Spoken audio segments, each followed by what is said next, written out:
Hub, and Spoke. Audio Collective. Print is Dead is made possible with the support of Issues Magazine Shop. Much like this podcast, we exist to celebrate the people and projects keeping print alive. We sell a mix of independent and commercial titles from around the world, shipping globally from our retail shop in Toronto, Canada. Visit us online at issuesmagshop.com. When I started out, you turned to magazines and papers and books for the photos. That was it.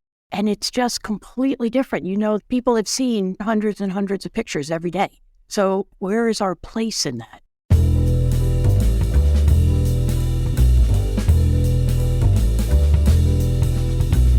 This is Print is Dead, Long Live Print, a podcast about magazines and the people who made and make them.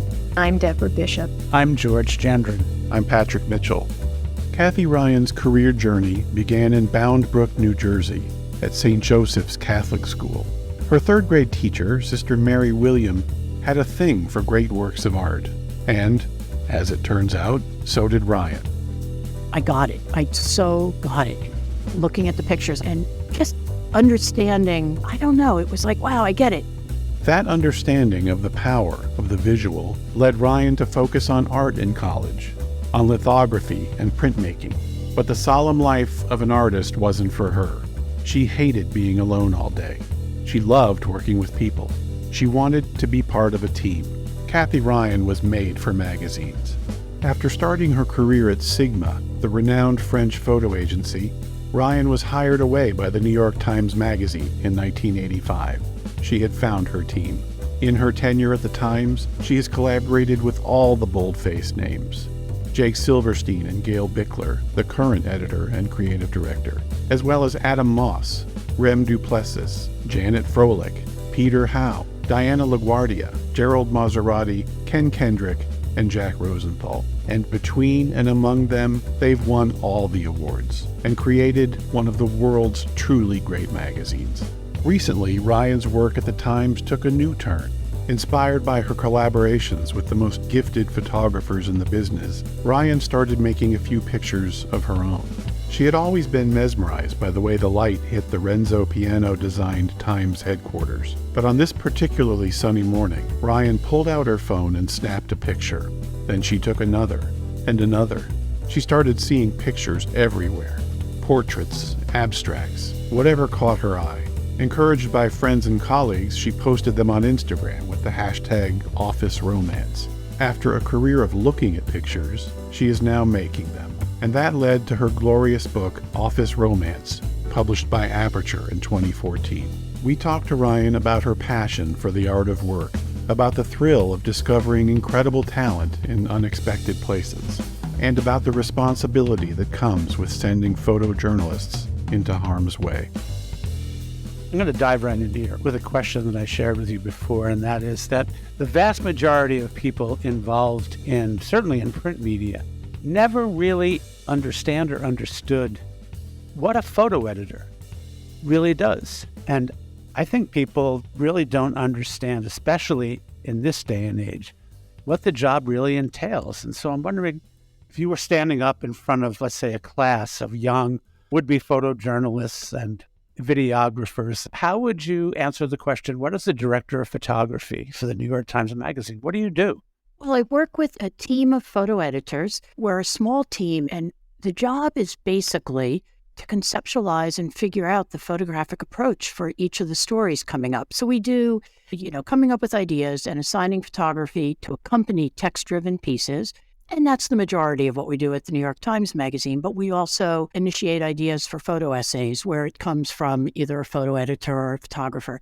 And we pitch those ideas in the same way a story editor would. So the photo editor's job is basically, the director of photography, my job is to work with that team, look at the stories that are coming up, and as fast as they're going onto the schedule or being assigned to writers or being assigned to photographers, we make it happen. So in some cases, that might mean it's a writer-driven piece, and the main thing I do is, with the team, figure out what's the best approach. Do we want to approach it in a documentary fashion, send a photojournalist? Do we want to approach it as a studio portraiture?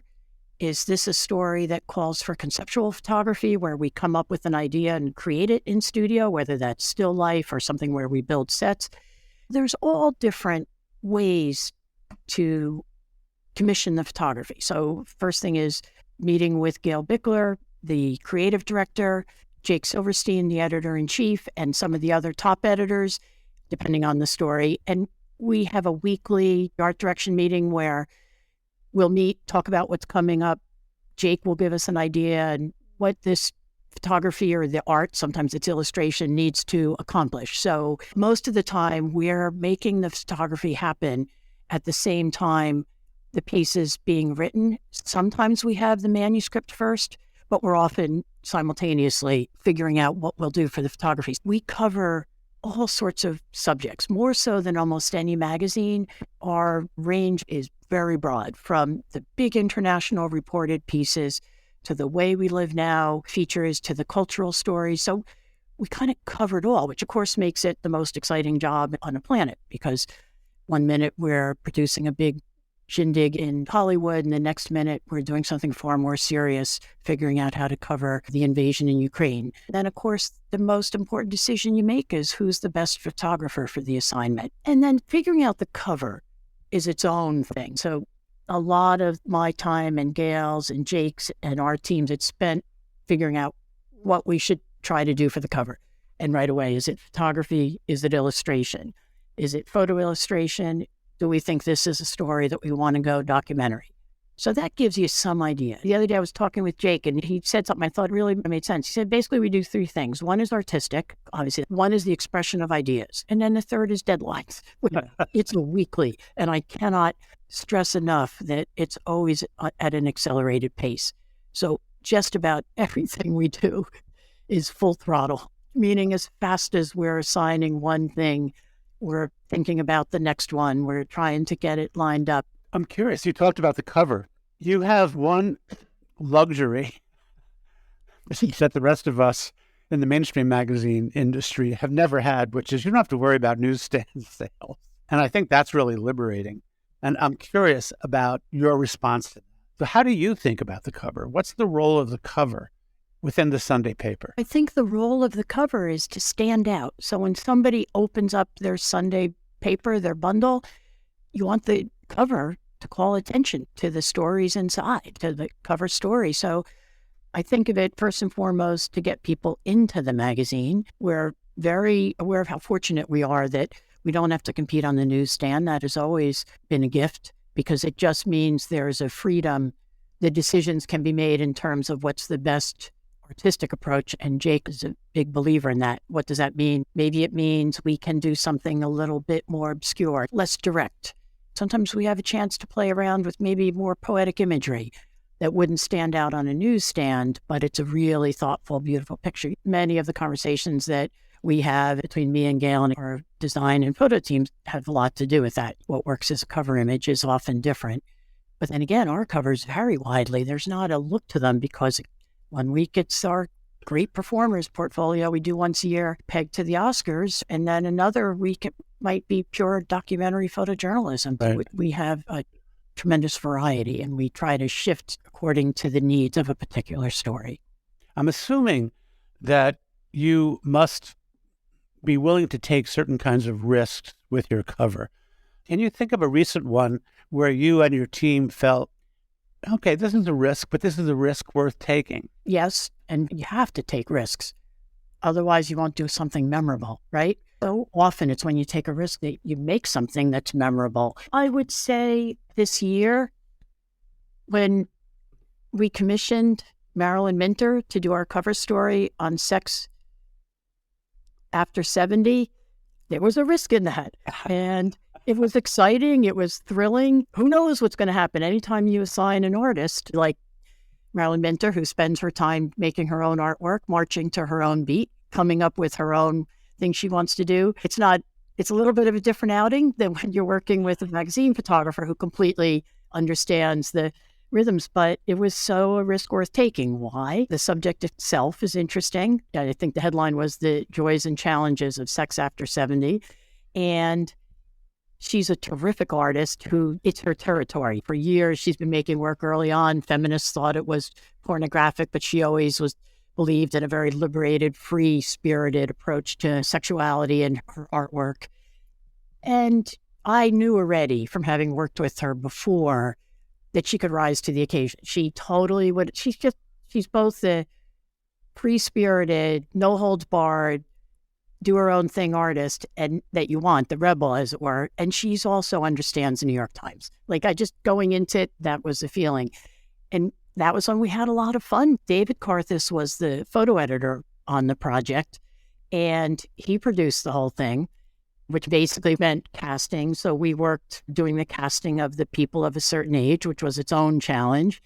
And then it was a couple days in the studio in New York with Marilyn. And there was a risk. Who knows? Not only are we working with this artist, we're working with people who are semi-nude. They're in lingerie. And on the other hand, it was a high-impact cover.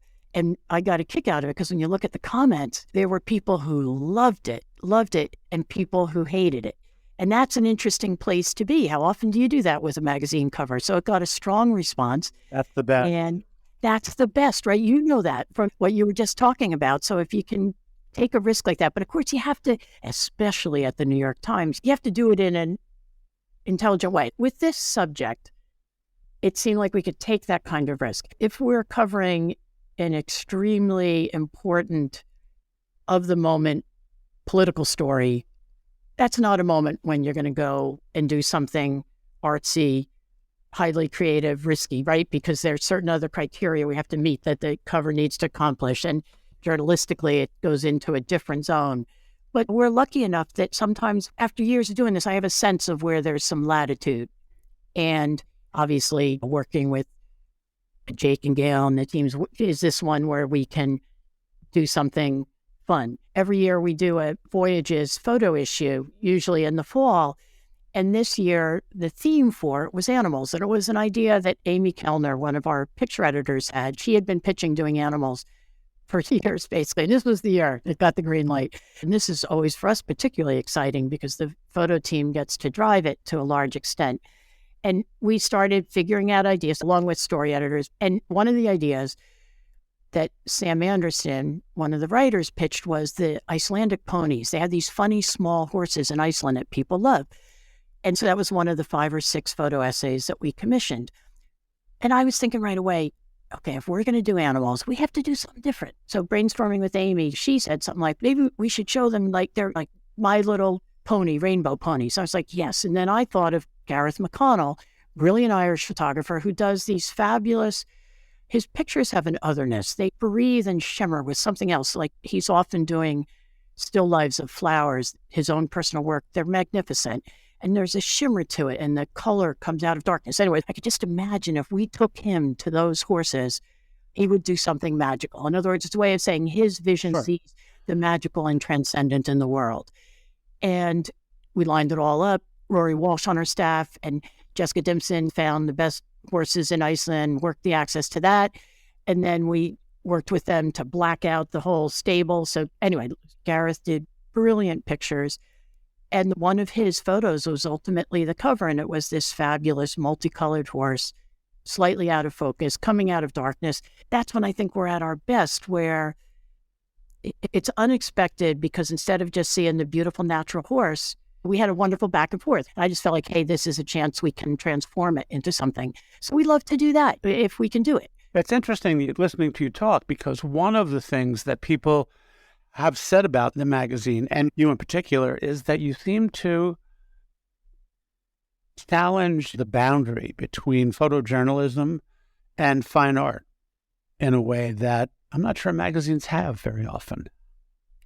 I think that's right. It was something I picked up on early in my career, and I got very excited by that because it allows the magazine to look different, do something unexpected. Artists sometimes tap into something. In portraiture, it's an undercurrent of what somebody's psychological being is. They sometimes have that, what I think of as a sixth sense, as do sometimes photojournalists. Like sometimes an artist has developed a universe of imagery that works for us And that's what's fun about it, just knowing that.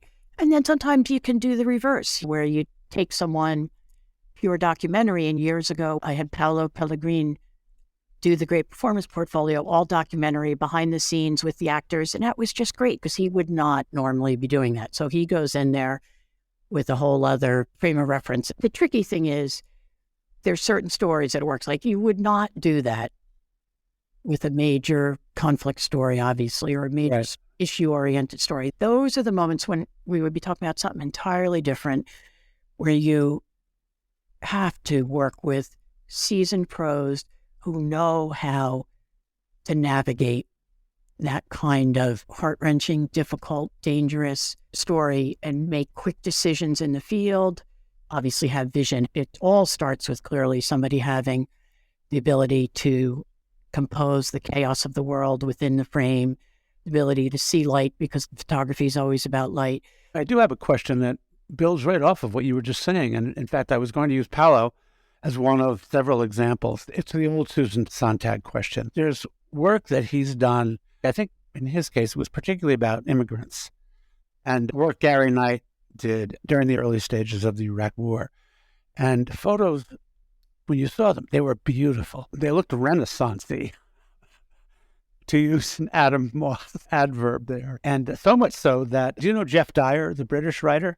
Yes, I met him, but I don't know him, no. So in his book, Seesaw, he actually has a little mini entry about conflict photography and under certain circumstances, its relationship with Renaissance painting. And he uses one of Gary Knight's photos that can also be very wrenching of a Marine battalion after one of the Marines has been killed in a mortar attack as an example of this, and composition and lighting and tone.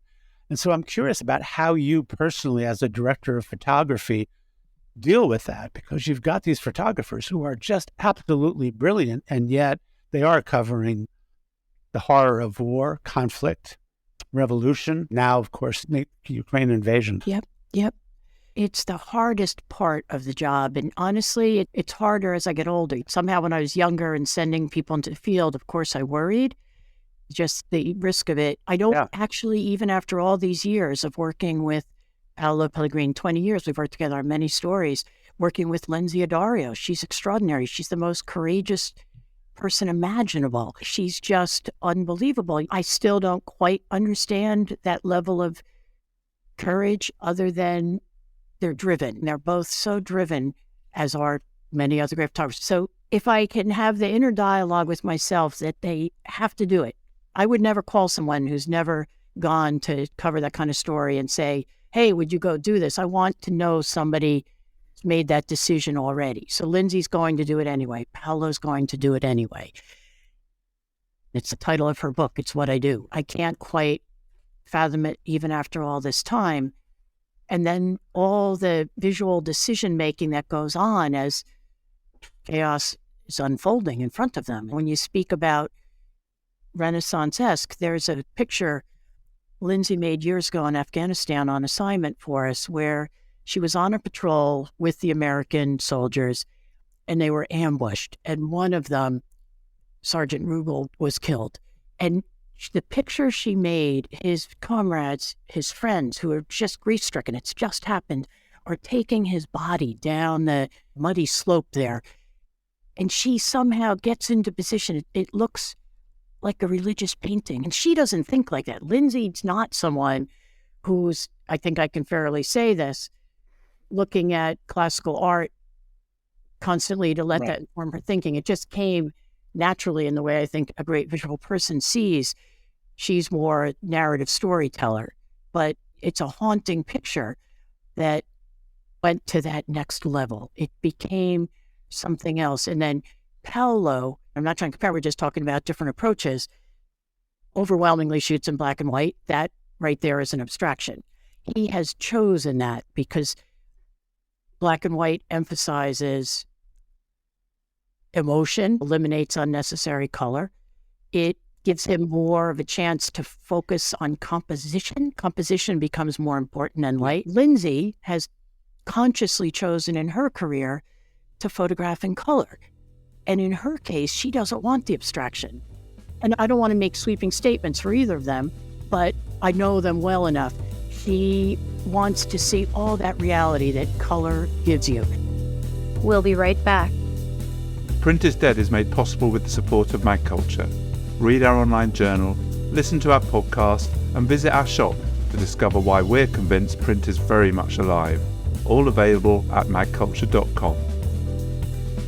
But then there's also the issue for the director of photography about managing a certain tension between the aesthetics of a photo and the fact that the content of the photo is, in fact, conflict, death, and casualty.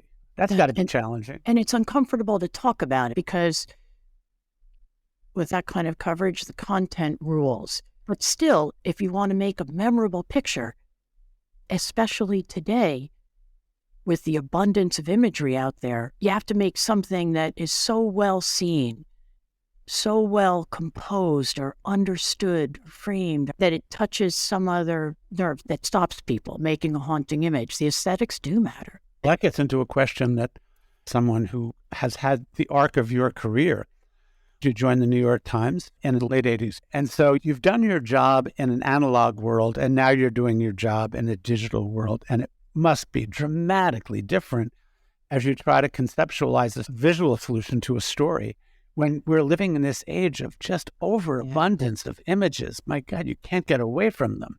Yeah, it's unbelievable. I feel like today it's become way more challenging. When I started out, you turned to magazines and papers and books for the photos. That was it. And it's just completely different. You know, people have seen hundreds and hundreds of pictures every day. So where is our place in that? Yeah. And I wish I had answers to some of that. I find it more and more challenging.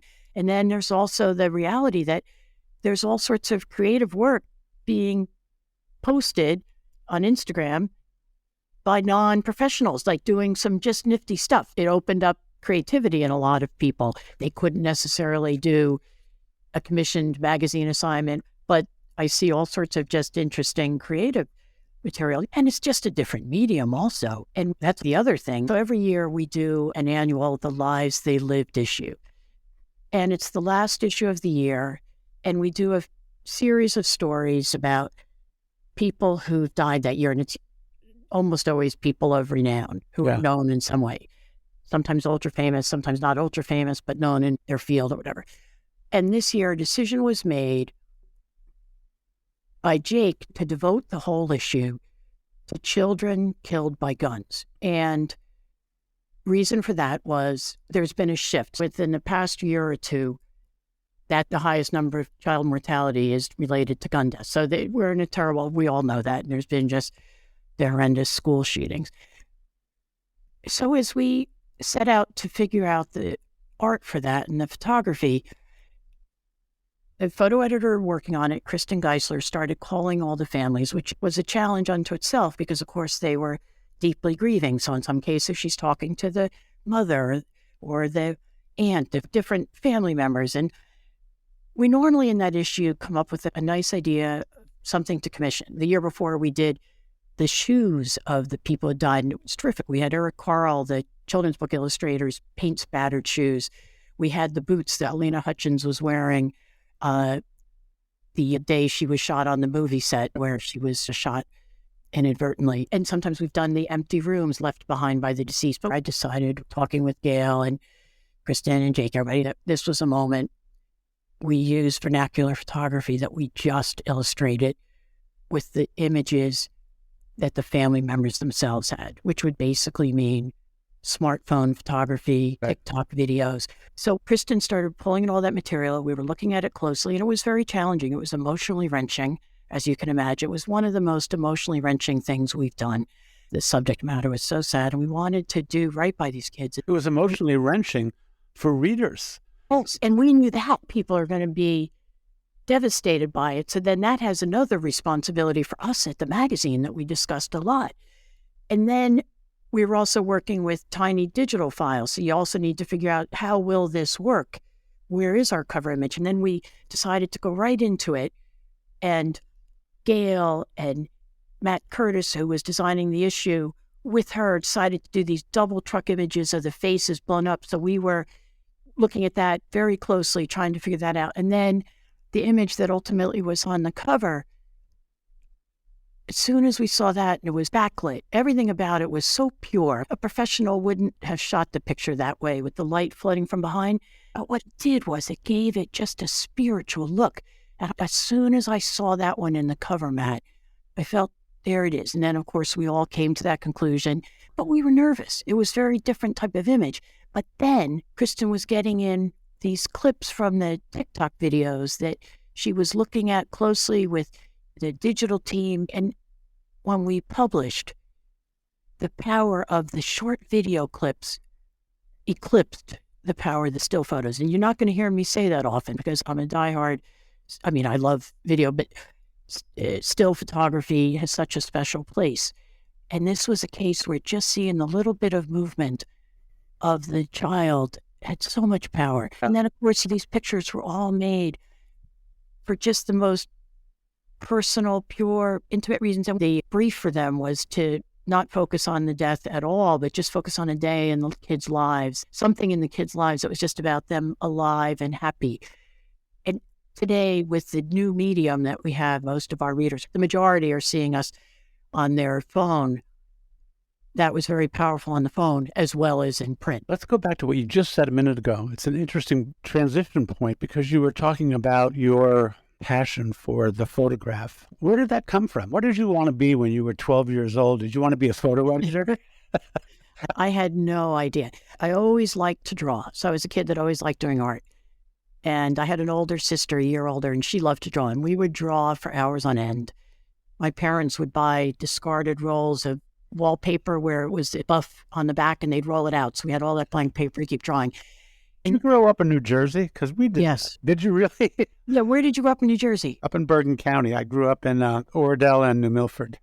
I grew up in Bound Brook, but there's going to be another overlap because listening to your podcast, a pivotal moment for me was third grade, which I think was the case with you, right? Yes.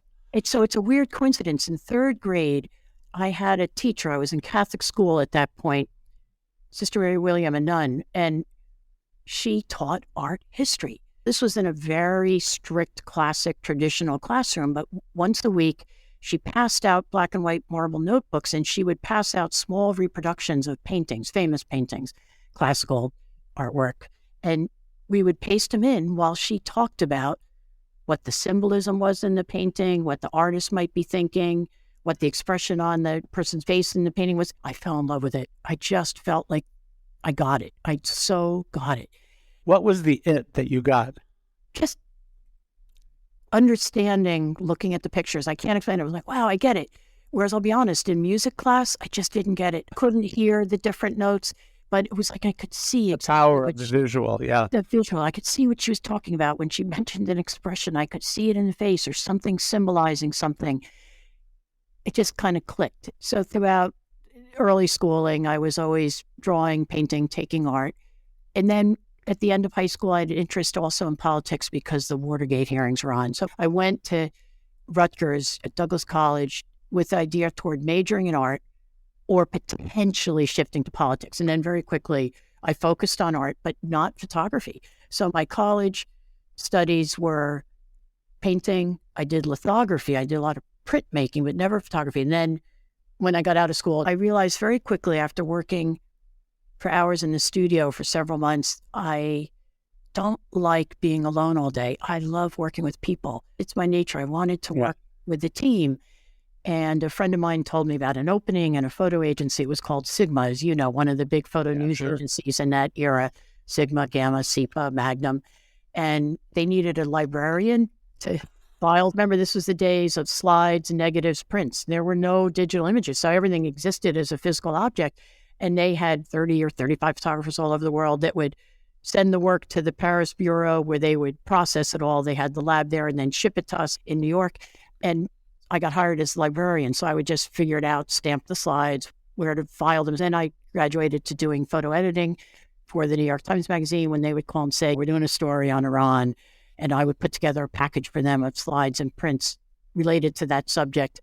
And then ultimately, when there was an opening, I applied. They knew about working with me because in those days, they used more existing photography and less commission. So they were often calling Sygma.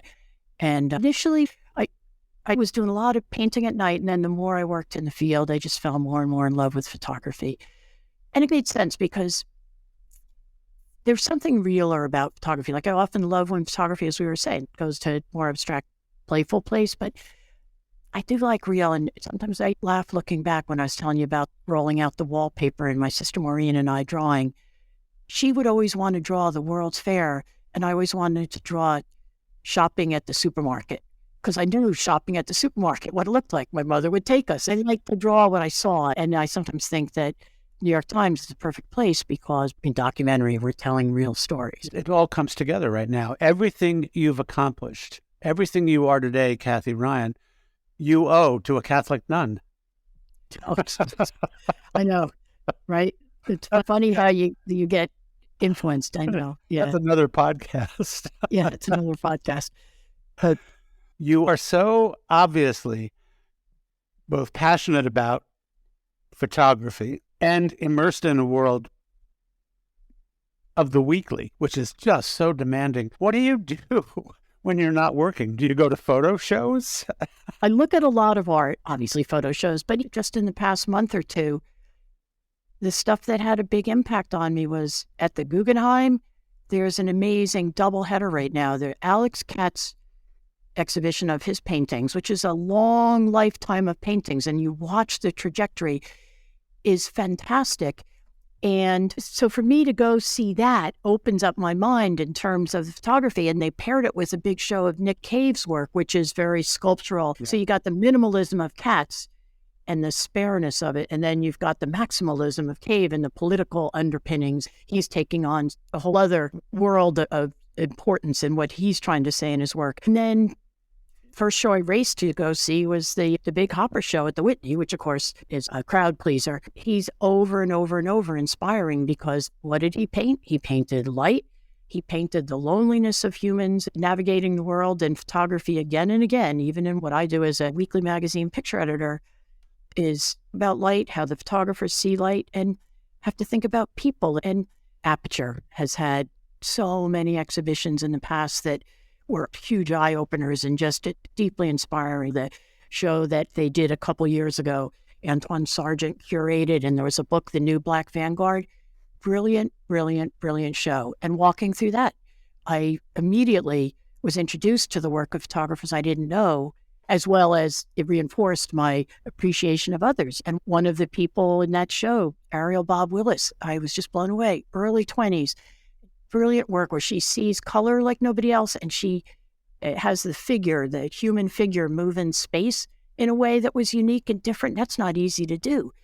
And even her styling of the pictures, she's since done 2 different special music issues for us. So sometimes it's directly related to my role as a photo editor at the magazine. 6 years ago, I saw a show of SALT, a high school after-school photography program, and I went to their end-of-the-year exhibition and saw amazing work by a photographer named Mamadi Doumbouya, at that point maybe barely 20 years old, and we just fell in love with it, and he's been working with us since. And then when we decided to do the David Marchese talk column, we decided let's have one photographer, one vision. Now, sometimes it's illustrated because it's geographically not possible, but we've had Mamadi doing it since the start, and he has a very distinctive look, uniquely his. So going to exhibits and seeing that just constantly, there's things to be discovered, and then great legendary painters where it just reinforces the quality of you're seeing. Like, that's what I feel like. You know how some people go to exercise? I'm not too good on the exercise count other than the walking through museums. I go to exercise my brain. So I constantly regret that I don't work out in a different way, but I feel like I work out my eyeballs a lot. We'll be right back. Print is Dead is made possible by the support of the Society of Publication Designers. The SPD powers the future of visual storytelling, setting the standard for editorial excellence and shaping the future of visual culture. For more information, visit spd.org. That's good enough. I identify with that. I do want to pick up on your discussion about young artists, young photographers in a minute. But before we do, selfishly, I have to get you to talk about Office Romance, your book, which I have and I love, and I know lots of other people who have it, and everybody who has it, they just love to hold it. Form factor, first of all, is great, and it inspires people to think about looking at the world around them, their house, the light around them in a completely different way. And I'd love to know, at what point did you stop thinking about taking pictures of the new Times offices designed by Renzo Piano and posting them on Instagram and start thinking about it as a potential book? And did that change your picture taking when you started to think, oh, this could be a book now? That's a very good question. And yes, I'll tell you why. So I started making the pictures just for pleasure. Literally, I don't know. I saw that bolt of light on the stairs one day, and you got the phone in your pocket, right? So it's right there, the camera's in your pocket. And I took it out and I made a picture, and it just felt so good. And then I made another and I made another. And I was doing them at top speed in between. Magazine is a frantic, kind of frenzied place. We're constant deadlines. There's something deeply stopping for a few seconds. In the same way somebody might have gone to get a cup of coffee in a cafeteria, I would just stop, make some pictures, take one of my coworkers, colleagues with me, friends. And I don't know, it was like a moment of respite and almost meditative. And part of the reason why, and honestly, all the credit goes to Renzo Piano. So the building, the New York Times building, designed by Renzo Piano, has unbelievable light. Why does it have unbelievable light? It has clear glass windows. Almost no skyscrapers that get built today have clear glass windows. They all have to meet the environmental codes, the green glass, the gray glass. You see it. It looks like what he calls eyeglasses. He didn't want to do sunglasses. He didn't want to do that. So he came up with the idea of the horizontal white ceramic rods that sheathe the whole building. And by doing that, he managed to meet the needs in terms of heat and light. The bars cut that down so that we're within architectural regulations. Well, it creates unbelievably cinematic light, like film noirish light. And it just kept calling to me. It was constantly calling out to me. It was literally like a siren's call. I'd see the light out of the corner of my eye, and it was like, oh my God, I got to photograph that. So it's also been often just heartbreaking, because for every time I've been able to do it, I've missed a bunch just due to what I do in my job.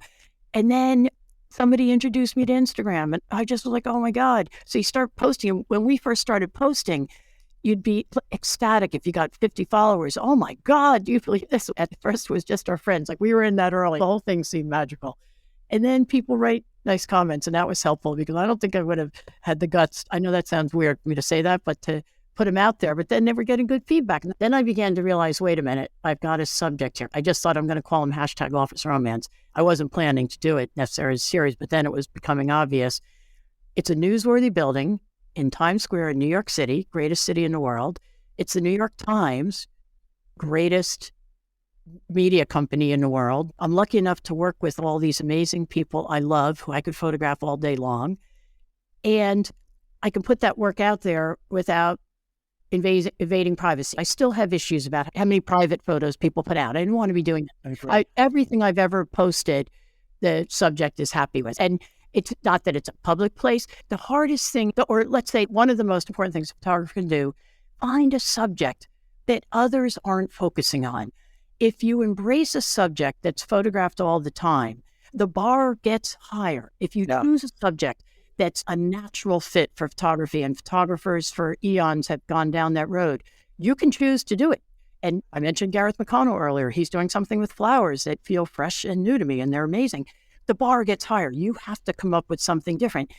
There are certain subjects I don't understand why they're undercovered. One of them is work. When you think about it, most people end up retiring from their jobs, not counting photo people like us, theme people, but most people, and maybe not today now that everybody's got a phone, but even people with phones in their pocket, they don't have pictures of themselves at work. They don't. And I know a lot of the office romance photos I do are a moment to the side of work. They're not pure documentary. We've paused for a moment. The light is hitting the person. They're bathing in it.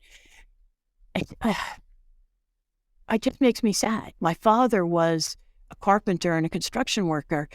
I have no pictures of him at work. Do you know what I'd give to see one picture of him on the job? Just to see it. And so I just liked the idea that if more open territory. There's an extraordinary body of work on office life by Lars Thunborg, the great Swedish photographer who died about 5 or 6 years ago. Extraordinary. They're witty, they're funny, they're sad, they're poignant, they're everything. He touches a chord that works incredible, but not that many bodies of work. In office, I don't have to compete. There are far better photographers out there than me. Far better, of course. We know that. So at least I'm just doing something fun. Like, again, it's mostly thanks to the light. And of course, Manhattan has unbelievable light because we're between two rivers. So the light reflecting off the rivers, and that gets absorbed into the Times building. And so people forget that about Manhattan. They forget that, right? They forget just how it's clear and it's cold, hard, crisp light at certain times of the year. January, February, it's amazing. And it was breaking my heart during the pandemic, besides all the sadness with the pandemic, that I couldn't be up in the building for a long time. It was very hard for me. But you asked how Office Romance got to be a book. At a certain point, I started, probably like all photographers, printing them out, looking at them, thinking, oh, this would be a great book. And I wanted just to do a small book. And I showed him to Chris Boot, who was the director at Aperture at the time. And I had worked with him in the past on things. And I showed it and I asked if he'd be interested. And he said yes, right then and there. And we did it quickly. When it's a small, inexpensive book. And it was literally pure pleasure. There was no stress. Now, the hard part comes. As all photographers know, the more you do this, the more you're raising a bar for yourself. And now I want to do a second book. And I have enormous self-doubt. I have tried just myself. Nobody see this except my husband and my daughter and one other person in fits and starts. There have been certain periods where I've gotten phone core boards and I put the work up and I thought I had a book and then I backed off it. And then I'm not sure that's the way to do it. And then I struck the boards, and for months in my magazine work, I couldn't focus on it anyway, even on Saturdays and Sundays, because often it's 7 days a week as a photo editor. Then I would start up. So anyway, I want to do Office Romance too, and I've got a lot of pictures.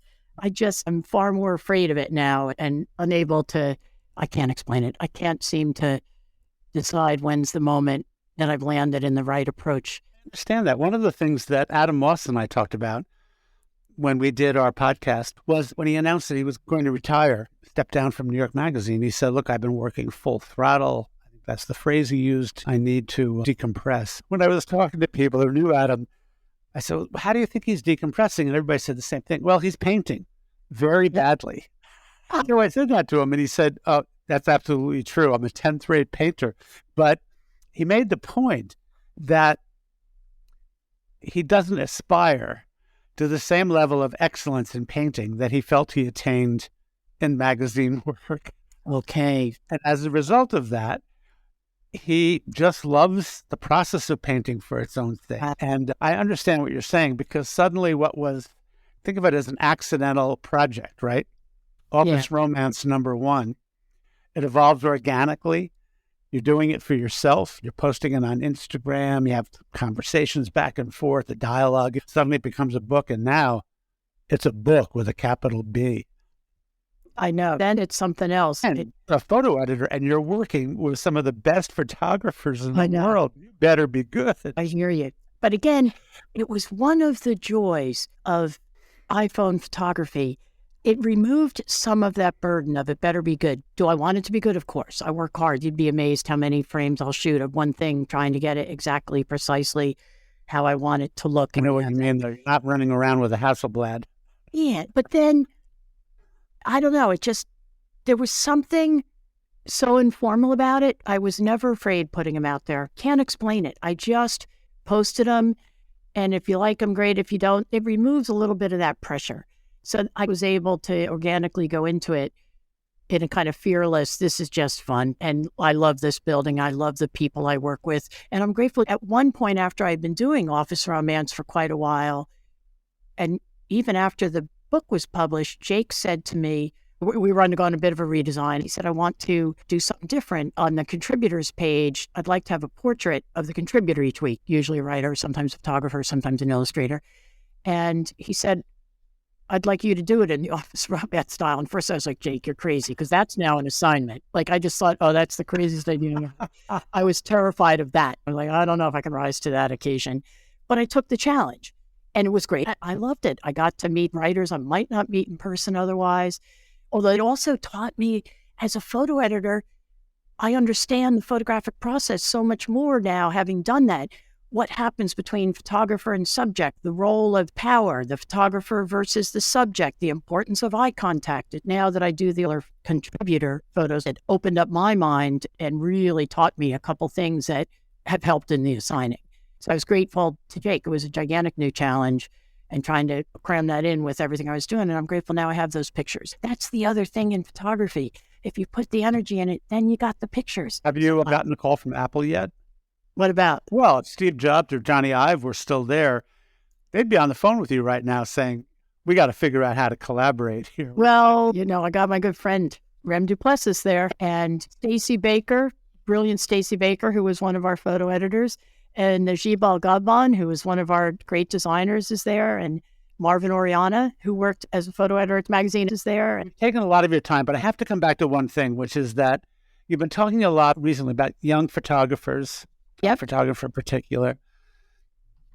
And yet, on the one hand, we live in this age where everybody has access to all sorts of different platforms and can be inspired to pursue creative projects. And yet, it seems as if younger people coming up wanting to be journalists, writers, editors, photographers, and videographers have a more daunting challenge than ever before. And so I'm curious if you are in front of young students at an art college who are there because they want to hear what you have to say. What advice do you give to younger people who want to pursue a career in photojournalism? What do you say to them? The first thing I would say is follow your heart. Follow what you think is important. Photojournalists have to be opinionated. They have to take a stand. There has to be something that they care deeply about. And you have to have the courage to go for it. Are you talking about subject matter or point of view or all of the above? Now I'm talking more about subject matter. So, for example, Stephanie Sinclair, brilliant photographer, early on started working for the magazine. She did incredible work on child marriage. And she was the first photojournalist, as far as I know, to ring the alarm bell that there's child marriage in so many places in the world, particularly Afghanistan. We're now going back 15 years, whatever. She cared so deeply about that subject that she committed her life to it.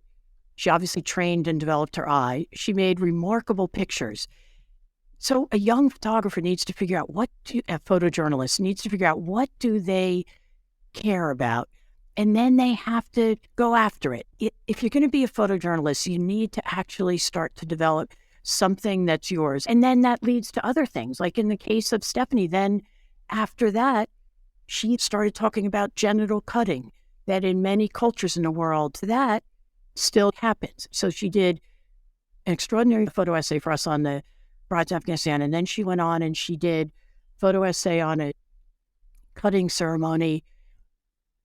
And then she proposed doing something on underage marriage with the Church of Latter-day Saints in the U.S. And that will take you through your career. So her deep empathy and concern for subjects affecting girls and women, particularly girls in the world, it's like you have to almost be a visual activist. And she actually became an activist. And then earlier this year, when the draft of the Dobbs versus Jackson decision was leaked in May, Jake wanted to do something related to that. And Jessica Dimpson, the deputy director of photography in the magazine, had the idea to do something on the Cleveland Clinic maternal health clinic where pregnant women go who have risky pregnancies. And for years, doctors have had as one of their things they can use in the treatment if there's risk is the possibility of ending the pregnancy, which then suddenly, when the Supreme Court ruled, was no longer the case. And I suggested we use Stephanie, and knowing this lifetime of commitment, she was able to walk into the room with those women under duress, their husbands, their doctor, maybe they've gotten news that's disturbing, like as they're making extremely personal, difficult decisions. She built that. I think for young photojournalists entering as your right to ask, a very difficult field, difficult to make a living and difficult to compete with the abundance of imagery out there. There are subjects that are undercovered, and if they can find one, if there's something they care about, that will fuel them. That will keep them driven in a way. Sort of a cynical follow-up to that question. now that we're in 2023? And is there such a thing as a career in photojournalism now and moving forward? And what does it look like? Oh, I think there's definitely a career because we're a visual society. So even though there's a lot of pictures, you still need someone to sort out what's unfolding out there to make smart, informative, focused pictures that tell you how to look at this. I think of people, Philip Montgomery, Mark Peterson. They've been at it for many years. They're still so impassioned that between jumping on a plane themselves for a self-driven assignment or for us or for the paper or for other magazines, there are stories that actually need to be told by people who can make that complicated image as they do. LaToya Ruby Frazier, same thing. She does her own artwork, but they're real documentary images. They're real documentary portraits. Her approach is a little bit of a different approach. You know, just because everybody has a pencil doesn't mean they can write. Just because everyone's making phone photography doesn't mean they're making the kind of pictures that merit a million people looking at them and then coming away with an understanding that a great photographer can bring to subject matter. I have one question for you. Have you ever been bored in your job? No, I've never been bored. No, there's never been a day where I'm bored. That has not happened. Be sure to follow Kathy Ryan on Instagram. Her book, Office Romance, is sold out now at Aperture, but we hear talk there might be a volume 2. Stay tuned. We have some exciting news. Print is Dead, Long Live Print has joined Hub and Spoke Audio Collective, a nonprofit association of audio storytellers dedicated to promoting and sustaining high-quality, independent podcasting, including Out There, a podcast that explores big questions through intimate stories outdoors. The race is called Infinitus, but in my head, I call it Infinitus, like an inflammation in your infinity gland. That's journalist and runner Jordan Wirfs-Brock, and in this episode, she explains to Out There host Willow Belden why not finishing a 500-mile race through the Green Mountains of Vermont turned out to be one of the best things that ever happened to her. You can hear the whole story at outtherepodcast.com and learn more about Hub and Spoke at hubspokeaudio.org. If you'd like to connect more deeply with our guests, be sure to visit our website where we have complete transcripts of all our interviews, along with portfolios, archival photos, links, and other great information. Visit longliveprint.co/interviews for more. In other news, we've got swag. Yep, you can get Print is Dead merch on our site at longliveprint.co/shop. All purchases go directly to supporting the podcast. Check back often. We're adding new stuff all the time. And finally, make sure you subscribe to our newsletter by using the form on our homepage. It's the best way to stay up to date on all of the Print is Dead news and to receive advance notice on the latest episodes. Your contributions are the lifeblood of this podcast. Here's how you can support us in this work. 1. Become a sustaining patron by making a monthly donation. Or 2. Make a one-time donation in the amount that works best for you. Visit printisdead.co/support for more information. Print is Dead, Long Live Print is a production of Modus Operandi Design. For more information, visit our website, printisdead.co. Or if you're an optimist, longliveprint.co. Follow us on social media at printisdeadpod. Please give us a like and a review on your favorite podcast app. It really helps. Thanks very much for listening.